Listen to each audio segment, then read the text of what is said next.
Everyone, I'm back today, and this is an extension video. It is regarding how to start an export business from Pakistan. This is part two. When I received queries last week after the first part of this video, a lot of people were angry. A lot of people felt that I did not answer all of the questions that were required. And apart from that, a lot of people think that I might have missed lots of things when talking about this. So the first thing is that I talked about the legalities of filing a company when starting an export business of Pakistan, and what I should have known that people are expecting more. So I'll talk a little more about this. The first thing is that after filing a company, after following all the procedure that I talked about in the first place, during that procedure, what you have to do is you have to show at least rupees 10 million worth of white capital invested into your business, because export business is a big business.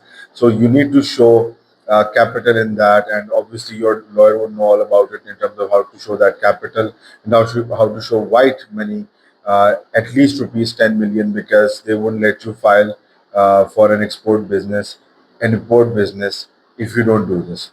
Apart from this, people were very skeptical in terms of how GST works. So you have to file GST monthly, and there's always a lawyer to do it for you, because lawyers know the way accounts are managed by lawyers is a different thing in comparison to what your conventional accountants do. So the way lawyers handle accounts and taxes, it's a little bit different. So you need to file GST monthly. But apart from this, when you are doing business exclusively in terms of export, and your revenue in your bank account is exclusively in terms of foreign remittance, then you are waived off in terms of your GST. You are not supposed to pay 17% GST on your revenue. Your GST is waived off, and the fact it is waived off is because you're bringing in foreign remittance to this country, which is something that Pakistan needs a lot as of this moment.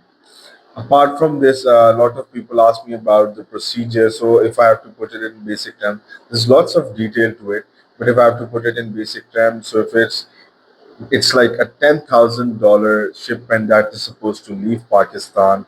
So you're supposed to show, an invoice amount of $10,000 in your bank account. So the moment $10,000 would credit in your local bank account, the State Bank of Pakistan would take your dollars and convert them into rupees, and then there would be rupees that will be shown in your bank account rather than dollars.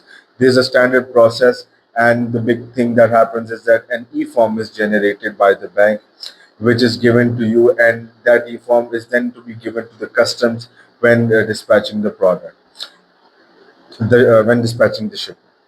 So there's lots of detail to it as to how the payments, the invoicing works, how many of what percentage of the invoice is supposed people are supposed to bring in. There's lots of detail to it, and I can always consult about it. But the basic is that you need an e-form in order to dispatch your shipment from Pakistan. So when a payment comes, an e-form is generated by the bank. That e-form is to be shown to the customs and to the shipping company while dispatching, and on the basis of that e-form, your shipment is dispatched. Now, whether this is through sea or by air or by road, an e-form is needed in all cases.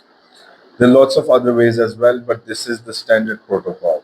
Apart from this, people were asking me about credit policies and how to find B2B customers. This is something that I leave for the third part, but seeing this part in, this is the second part. I'll talk about finding customers and how business transactions work cross border in the next and upcoming video.